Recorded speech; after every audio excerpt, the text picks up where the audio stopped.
పిత పుత్ర పవిత్రాత్మ నామమున ఆమేన్. ప్రియ స్నేహితులారా, మీ అందరికీ దేవుని యొక్క ఆశీస్సులను తెలియజేస్తూ ఈనాడు జూలై 4వ తారీఖు ఈనాటి దివ్యబలి పూజ పట్టణాల ధ్యానాంశానికి మిమ్మల్ని అందరినీ కూడా ప్రేమతో ఆహ్వానిస్తూ ఉన్నాను. ఆమోసు గ్రంథం 9వ అధ్యాయం 11వ వచనం నుండి 16వ వచనం వరకు ధ్యానించుదాం. పునరుద్ధరణకు దేవుని వాగ్దానం. ఆమోసు గ్రంథం చివరిలో దేవుడు తన ప్రజలకు ఆశతో కూడిన సందేశాన్ని అందిస్తాడు. పాపం కారణంగా వారు శిక్షను అనుభవించినప్పటికీ దేవుడు వారిని పూర్తిగా విడిచిపెట్టడు. కూలిన వారి గుడారాలని కూడా ప్రభు మళ్ళీ తిరిగి వాటిని నిర్మిస్తానని వాగ్దానం చేస్తూ ఉన్నాడు. కూలిపోయిన దావీదు గుడారాన్ని మళ్ళీ నిలబెడతానని వాగ్దానం చేస్తాడు. మన జీవితాలు కూడా కొన్నిసార్లు విరిగిపోతాయి, కూలిపోతాయి. మన జీవితాలు కొన్నిసార్లు ఏదో విధంగా అయిపోతూ ఉంటాయి. కానీ దేవుని కృప వలన తిరిగి నిలబెట్టి కొత్త జీవితాన్ని ఆరంభాన్ని ప్రసాదిస్తానని ప్రభు వాగ్దానం చేస్తూ ఉన్నారు. దేవుని కృపకు హద్దులు లేవు. దేవుడు ఇజ్రాయేలు ప్రజలను మాత్రమే కాదు, తనను వెదకే అందరికీ తన ప్రజగా పిలుపును ఇస్తూ ఉన్నారు. ఆయన స్వీకరిస్తూ ఉన్నాడు. ఆయన ప్రేమకు జాతి, స్థానం, పరిస్థితి అనే భేదాలు లేవు. కాబట్టి మనం కూడా ప్రతి మనిషిని దేవుని బిడ్డగా గౌరవిస్తూ ప్రేమించాలి. సమృద్ధిగా ఆశీర్వదించే ప్రభు. ఈ భాగంలో పంటలు సమృద్ధిగా పండే కాలాన్ని దేవుడు వర్ణిస్తూ ఉన్నాడు. ఇది కేవలం భౌతిక సమృద్ధినే కాదు, ఆత్మీయ అభివృద్ధిని కూడా దేవుడు మనకి ఇస్తానని వాగ్దానం చేస్తూ ఉన్నాడు. ఆత్మీయ అనుబంధంతో ప్రభు నింపుతానని మనకు వాగ్దానం చేస్తూ ఉన్నాడు. ప్రియ స్నేహితులారా, మరి దేవునిపై విశ్వాసంతో జీవించినప్పుడు ఆయన మన హృదయాలను తన శాంతి, ఆనందం, ఆశతో నింపుతాడు. శాశ్వతమైన స్థిరత్వం. వారిని వారి దేశంలో నాటుతాను, ఇక వారిని పెకలించరు అనే దేవుని మాట గొప్ప ధైర్యాన్ని ఇస్తుంది. ప్రపంచం మారిన, పరిస్థితులు కఠినమైన, దేవునిలో నిలిచిన జీవితం స్థిరంగా ఉంటుంది. ఆయన వాగ్దానాలు ఎన్నటికీ విఫలము కావు. ఈ వాక్యం మనలను నిరాశ నుండి ఆశ వైపు నడిపిస్తుంది. విరిగిపోయిన కుటుంబాలు, సంబంధాలు, సేవలు, విశ్వాసం ఇవన్నీ దేవుడు తిరిగి పునరుద్ధరించగలడు. కాబట్టి మనం ప్రభు వైపు మన జీవితాలను త్రిప్పాలి.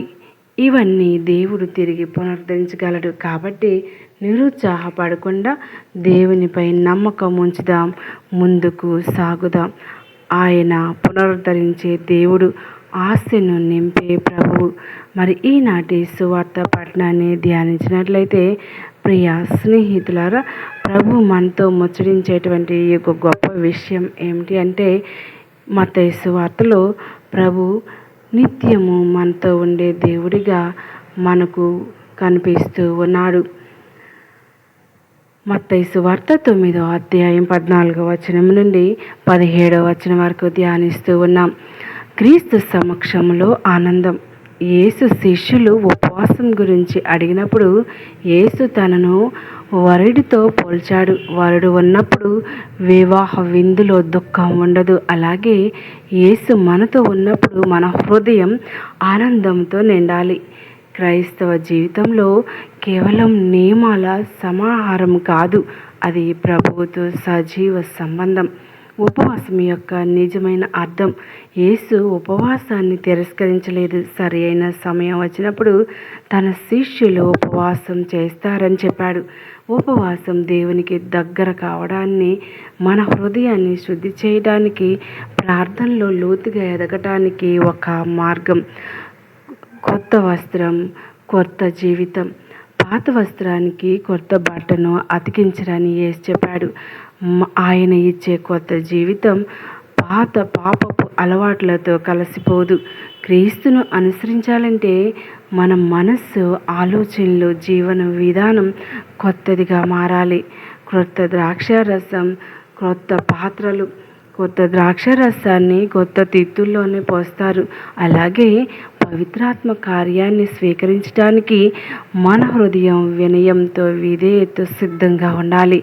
గర్వం, మొండితనం ఉన్న హృదయం దేవుని కృపను నిలుపుకోలేదు. అంతరంగ మార్పు ముఖ్యమైనది. దేవుడు బయటి ఆచారాల కన్నా హృదయ మార్పును కోరుకుంటాడు. నిజమైన విశ్వాసం మన మాటల్లో, పనుల్లో, ప్రేమలో, క్షమలో కనిపించాలి. అదే క్రీస్తు శిష్యుని గుర్తు. పాత అలవాట్లను విడిచిపెట్టడం. యేసును అనుసరించడం అంటే పాపాన్ని, ద్వేషాన్ని, అసూయను, స్వార్థాన్ని విడిచిపెట్టడం. దేవుడు మనలను ప్రతిరోజు తన స్వరూపంలో కొత్త వారిగా మలుస్తూ ఉన్నాడు. సంఘానికి పిలుపు. మన కుటుంబాలు, సంఘాలు కూడా కొత్త ద్రాక్షారసాన్ని స్వీకరించే కొత్త పాత్రలా ఉండాలి. ప్రేమ, ఐక్యత, క్షమ, సేవ భావం నిండిన సంఘమే క్రీస్తు మహిమను ప్రపంచానికి చూపిస్తూ ఉంది. నేటి జీవితానికి సందేశం. మనం చాలాసార్లు పాత ఆలోచనలు, పాత భయాలు, పాత పాపాలతోనే జీవించాలని ప్రయత్నిస్తాం. కానీ యేసు మనలను కొత్త జీవితానికి ఆహ్వానిస్తున్నాడు. మనలో ప్రతిరోజు క్రొత్త ఆరంభం సాధ్యమే. కళ్ళు మూసుకోండి, ప్రార్థన చేద్దాం. ప్రియమైన తండ్రి, దయగలిగిన దేవ, ఈనాడు నీవిచ్చేటువంటి ఒక గొప్ప శాంతి సందేశాన్ని మాలో నింపినందుకు వందనాలు, స్తుతులు, స్తోత్రాలు చెల్లించున్నాం నాయన.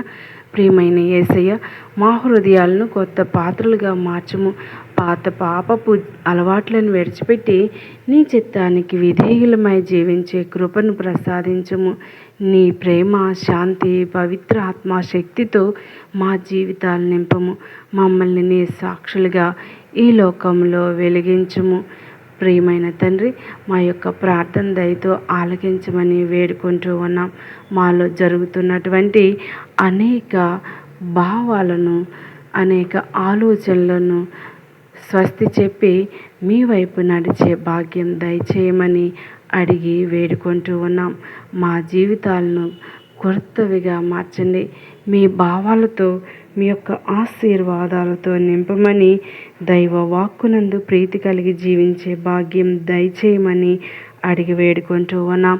మా యొక్క ఉపవాస ప్రార్థనలను ప్రీతితో స్వీకరించమని అర్థిస్తూ ఉన్నాం. మా జీవితాలను మార్చి, మా జీవితాల్లో సంతోషాన్ని, సమాధానాన్ని నింపమని, మా కుటుంబ జీవితాలను నూరంతులుగా ఫలింపచేయనట్లు ఆశీర్వదించమని, మా యొక్క కుటుంబాలు, మా యొక్క బిడ్డలను ప్రత్యేకంగా దీవించి కాపాడమని ఈ ప్రార్థన మన ఆదరైన యేసుక్రీస్తు